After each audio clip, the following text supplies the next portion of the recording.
Hi and welcome to Shadow Vengeance. The first shard of ice entered her heart at 4:17 p.m. on a perfectly ordinary Tuesday. Ava's office was her sanctuary, a glass-walled cube overlooking the manicured gardens of the tech park, a testament to everything she'd built. The scent of lemon polish and expensive coffee filled the air. She was finalizing the Q3 projections for their flagship software, Harmony, a project that had been her brainchild, her sleepless nights, her baby. Her fingers flew across the keyboard, a steady, confident rhythm. Her personal cell, the one reserved for family and her two oldest friends, buzzed with an unfamiliar number. A San Francisco area code, probably a recruiter. She almost ignored it, but something, a tiny, imperceptible pull of intuition, made her answer. Ava Lawson. Miss Lawson, this is Mark from TechCetera over on Bryant Street. You dropped off a laptop for a data recovery diagnostic this morning? Ava's brow furrowed. I'm sorry. You must have the wrong number. I didn't drop off any laptop. There was a rustle of paper on the other end. Huh. It's listed under your name and this mobile number, a high-end Spectre X360. Pretty banged up, they said. We managed to get the drive stabilized enough to image it. The work order says you wanted us to check for corruption in the financial modeling files? A Project Chimera? The world did not slow down. It did the opposite. It snapped into a hyper-real, terrifying focus. Project Chimera was the internal, jokey code name she, David, and Leo had for their secret new venture capital fund. The one they'd been building in stealth mode for 6 months, separate from their main company, Synergy Technology Partners. It was their golden ticket, their retirement plan, the laptop. It was Leo's, the one he'd accidentally spilled an entire latte on last week, lamenting that he'd probably lost all his personal photos. A cold dread, slick and oily, began to uncoil in her stomach. Leo was their CFO, meticulous. Paranoid about backups. He would have had those files synced to a dozen clouds. He wouldn't take a machine with sensitive financials to a random repair shop. He'd use their corporate IT team. Ms. Lawson, you still there? Yes, she said, her voice miraculously steady. My mistake. I'd forgotten. My associate dropped it off. What did you find? Well, the files aren't corrupted. They're just wrong. Or at least, the version we're seeing is massively different from the hard copy we found tucked in the case. The numbers on the screen show your equity at 15%, vesting over 4 years. The printouts show you at 45, fully vested. There's a whole stack of legal-looking docs down here that don't match the digital files at all. Looks like someone's getting a raw deal. Thought you should know before you signed anything.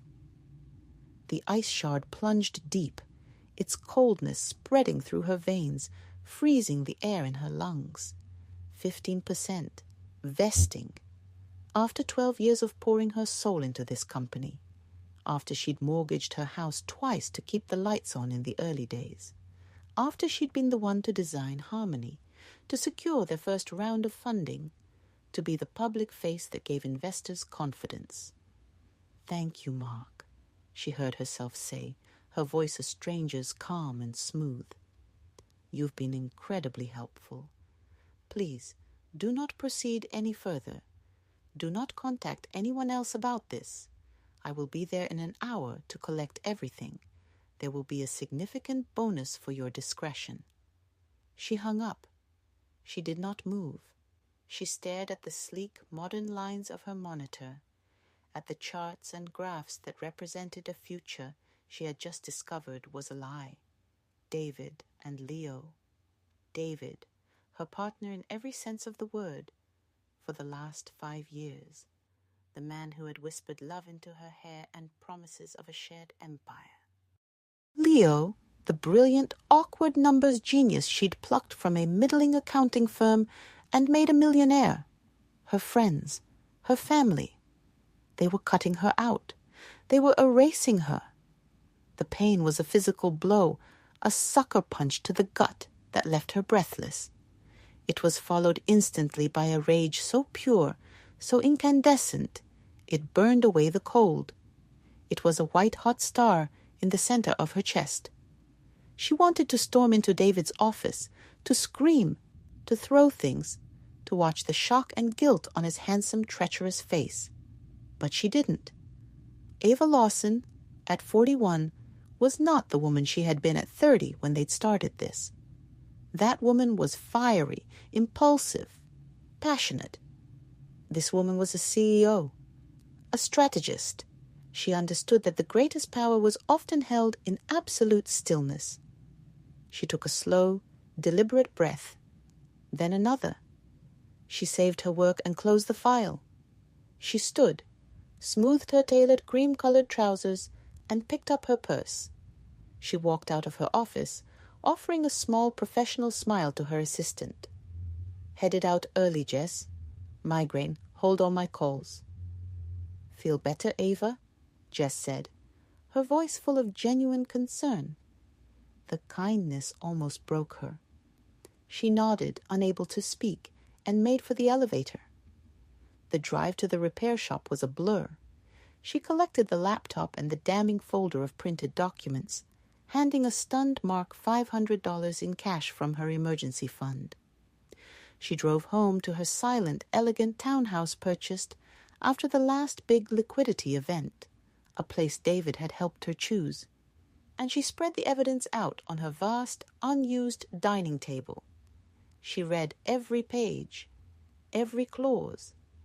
The digital files on Leo's laptop were the new reality, a complex restructuring of Project Chimera that diluted her share class, introduced punishing vesting schedules based on performance metrics they could arbitrarily fail her on, and gave David and Leo total controlling interest. The paper copies were the original agreements, the ones they'd all shaken hands on, the ones she'd trusted them to have their lawyers draw up. They'd printed the truth to show her, to lull her into a false sense of security, while they worked on the digital knife they would plunge into her back.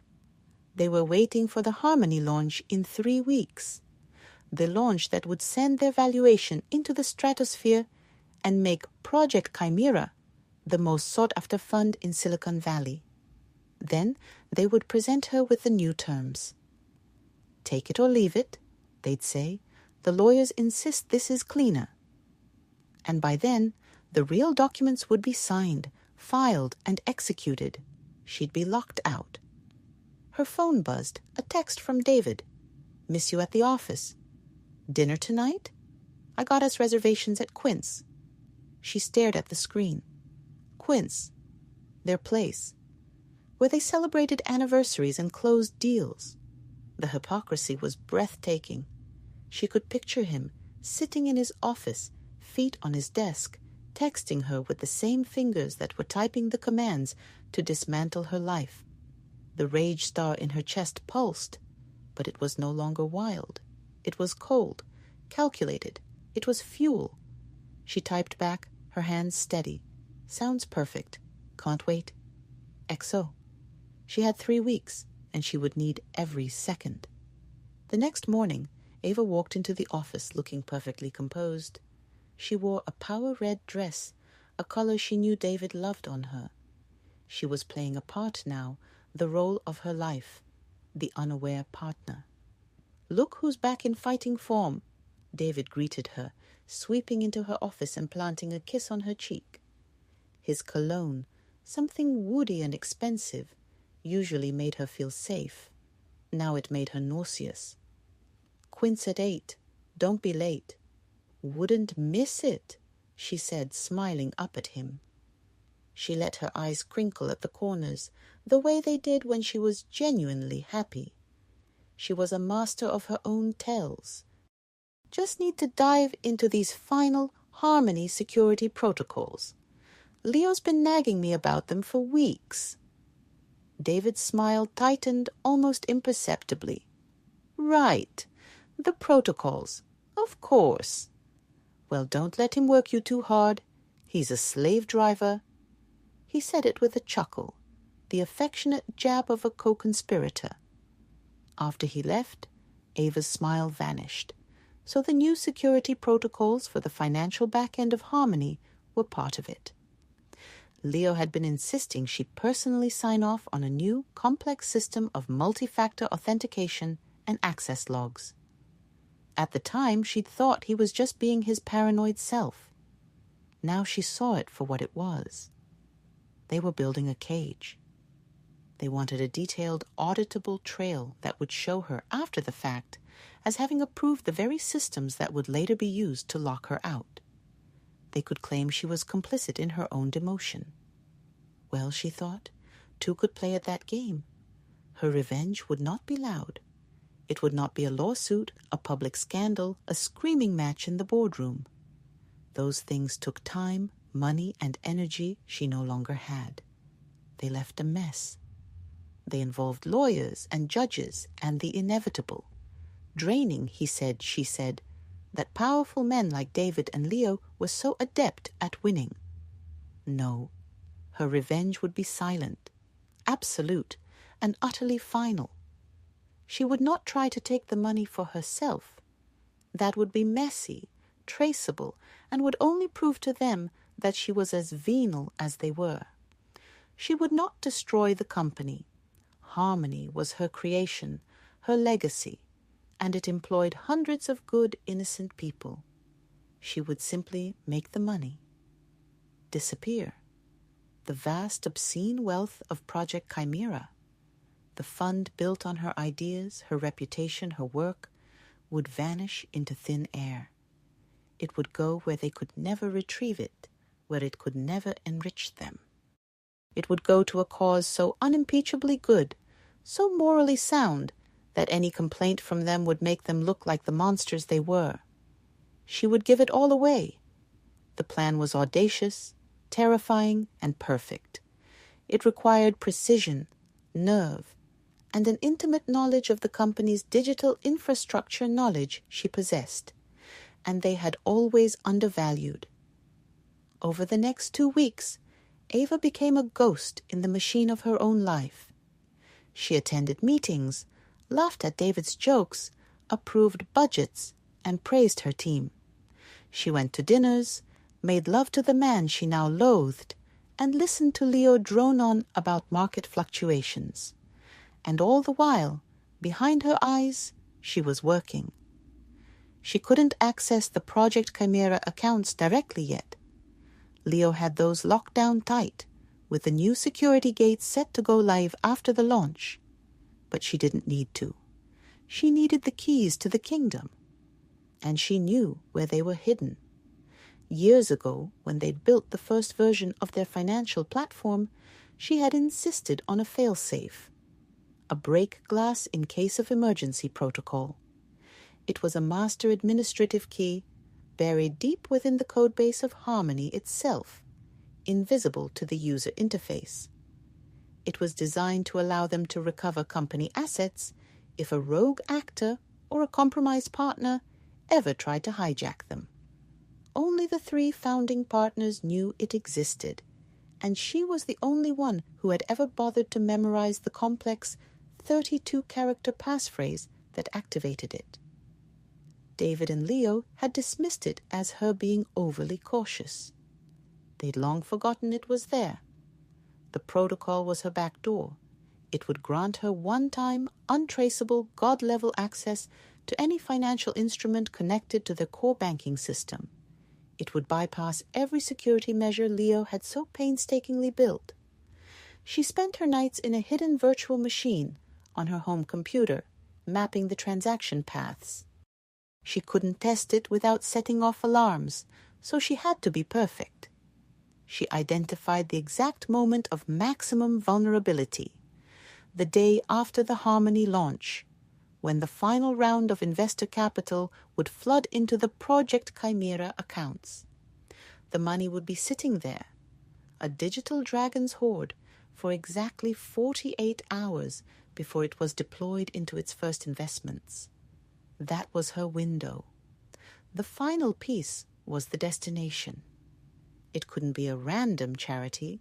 It had to be something meaningful, something that would twist the knife. She spent hours researching, and then she found it. The Isabel Maris Foundation. Isabel Maris had been a pioneering computer scientist in the 1960s, largely written out of history by her male colleagues who took credit for her work. The foundation, run by her granddaughter, identified brilliant, underprivileged girls from marginalized communities and provided them with full-ride scholarships, mentorships, and funding to pursue degrees in STEM fields. It was small, efficient, and desperately in need of capital. It was perfect. She would take the fortune they had tried to steal from her and use it to fund a generation of young women who would never, ever be silenced or sidelined. She would create a legion of Avas. The night of the launch arrived, a glittering event at the SF MoMA. Ava wore black silk. She gave a speech about innovation and partnership that had the crowd cheering. She clinked champagne flutes with David and Leo, her smile radiant. They looked triumphant, giddy with their impending success and their secret betrayal. "To us," David said, his arm tight around her waist. "To the future," Leo added, his glasses gleaming under the lights. "To consequences," Ava said softly. They didn't hear her. They were already counting their money. The next morning, the tech blogs were ablaze. Harmony was a monster hit. Their stock price soared. The Project Chimera Fund hit its capitalization goal by 10:05 a.m.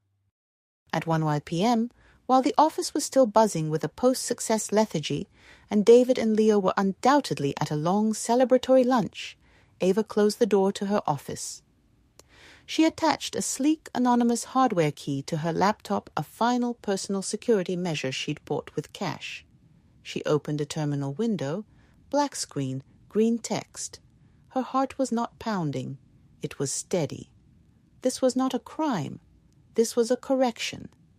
She typed the 32-character passphrase. The system accepted it. A single blinking cursor appeared, granting her ultimate power. She had pre-programmed the transaction, the entire liquid balance of Project Chimera. Every single dollar, euro, and yen would be transferred in a series of rapid, untraceable microtransactions through several international clearinghouses before finally consolidating into a single, staggering wire transfer to the account of the Isabel Maris Foundation. The digital paperwork would show it as a legitimate, though anonymous, philanthropic donation. Her finger hovered over the enter key. She thought of 12 years of her life, of the dreams she'd built with them, of the love she'd felt for David, of the trust she'd placed in Leo. She thought of the printed documents on her dining table, the 15%, the vesting. She pressed enter. The command line blinked. Transfer initiated. A progress bar appeared on the screen, moving with agonizing slowness. Millions of dollars were flowing out of their grasp, bite by bite, sailing into the digital ether toward a better, nobler cause.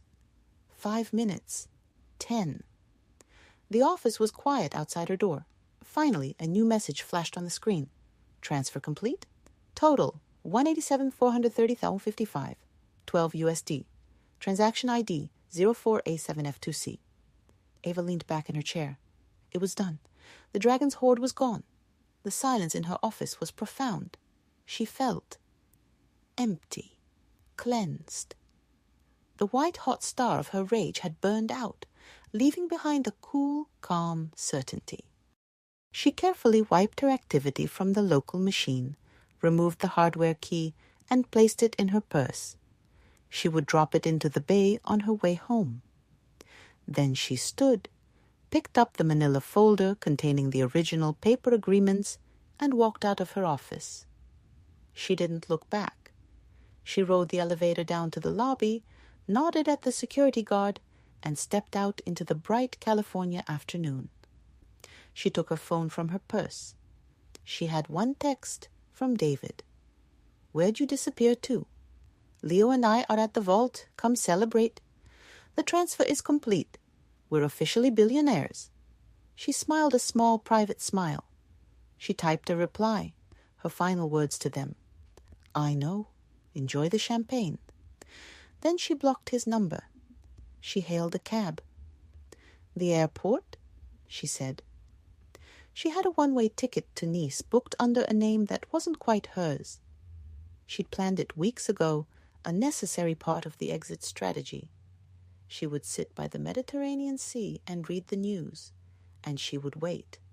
The news broke 48 hours later. Leo was the first to notice.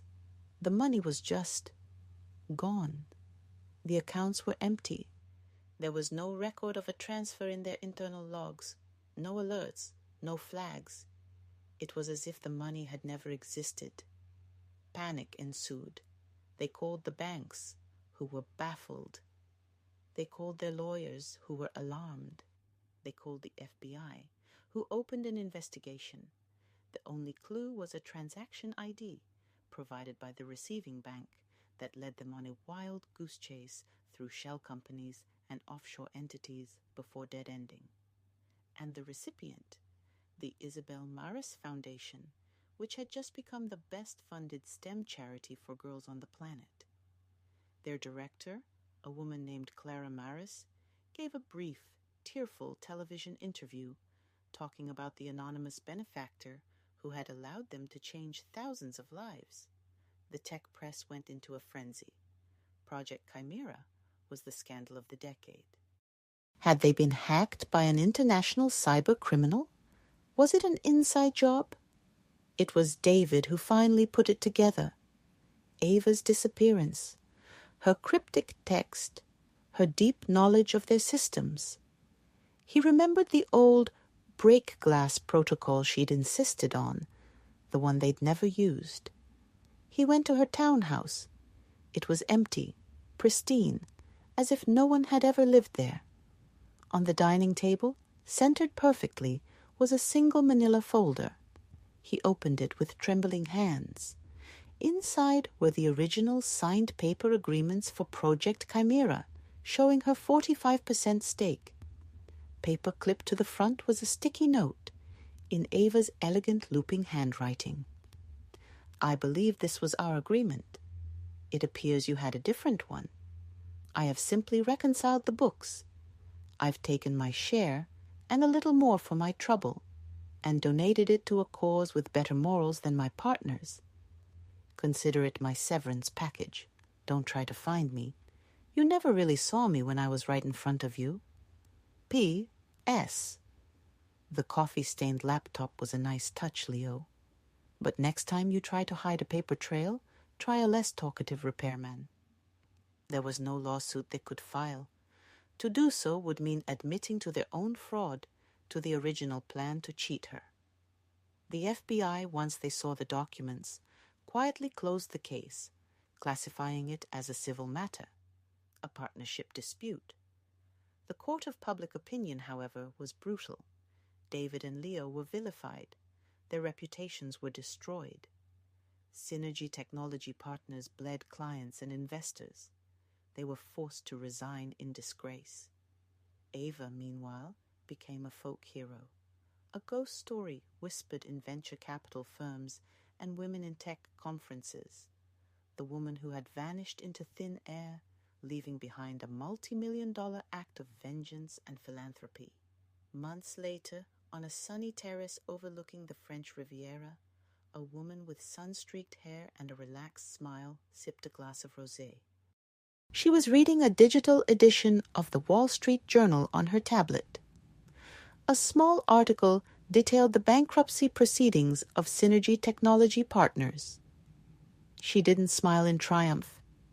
She felt a faint, distant pang of sadness for the dream that had died, for the people she had once loved. but it was overshadowed by a deep, unshakable peace. Her phone buzzed. It was a newsletter from the Isabel Maris Foundation. The cover photo showed a group of 12 young girls, all different colors and backgrounds, grinning widely and holding up robotics trophies. The headline read, "Our first cohort of Lawson scholars changes the game." Ava, for the first time in a very long time, felt a genuine unforced smile spread across her face. She had lost a company, a partner, a friend, but she had gained something infinitely more valuable. Her silence had been her weapon. Her money was now their legacy. And that was the sweetest revenge of all, the end.